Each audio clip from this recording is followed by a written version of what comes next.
एक बार की बात है, एक पार्क में गोलू और बबली खेल रहे थे। तभी एक चुड़ैल ने उन्हें देखा और उन दोनों को उड़ाकर अपने साथ अंधेरे गुफा में ले गई। और चुड़ैल ने उन बच्चों से कहा, अगर तुम दोनों ने चालाकी दिखाई और भागने की कोशिश की तो मैं तुम दोनों को जान से मार दूंगी। अभी मैं बहुत भूखी हूँ। मैं अभी जा रही हूँ जंगल की तरफ भोजन की तलाश में। ये कहकर चुड़ैल गुफा से निकलकर जंगल की तरफ चली जाती है। तभी गोलू और बबली घबराते हुए गुफा से बाहर निकलने का रास्ता ढूंढने लगे। तभी भाग्य से गोलू को गुफा से बाहर जाने का एक सुरंग दिखाई दिया।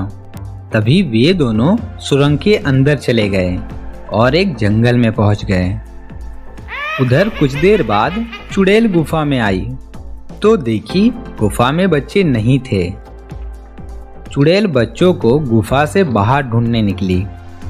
उधर गोलू और बबली रोते हुए घर का रास्ता ढूंढ रहे थे। तभी एक दयालु परी की नजर उन बच्चों पर पड़ी। दयालु परी उन बच्चों के पास जाती है और कहती है, क्या हो गया बच्चों, तुम दोनों रो क्यों रहे हो? फिर बच्चे परी से कहने लगे, हम दोनों पार्क में खेल रहे थे। तभी एक चुड़ैल ने हम दोनों को गुफा में बंद कर दिया। तभी हम दोनों गुफा से भाग निकले। परी ने बच्चों की सारी बात सुनी और उन बच्चों से कहा, बच्चों मैं तुम दोनों से वादा करती हूँ, मैं तुम दोनों को सुरक्षित तुम्हारे घर पहुँचा दूंगी। अब तुम दोनों को डरने की कोई जरूरत नहीं। इतने में ही अचानक वहां उड़ते हुए चुड़ैल पहुंच गई। परी ने बच्चों को बचाने के लिए बच्चों के चारों ओर आग का घेरा बना दिया। तभी चुड़ैल ने आग को फूंक मारकर बुझा देती है। फिर से परी ने बच्चों को बचाने के लिए शीशे के जार में बंद कर दिया।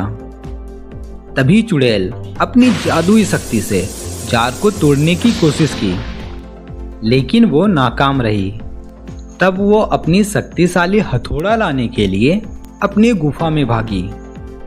परी भी चुड़ैल के पीछे उड़ते हुए गुफा में जाती है और गुफा को बंद करके गुफा में आग लगा देती है। तभी चुड़ैल गुफा से चिल्लाने लगती है, पर उसे कोई नहीं बचाता है और चुड़ैल आग में जलकर राख हो जाती है। उसके बाद परी ने बच्चों को जार से निकालकर अपने घर पहुंचा दिया। तभी गोलू और बबली के मम्मी पापा अपने बच्चों को गले से लगा लिया और उन सभी ने मिलकर परी का धन्यवाद किया।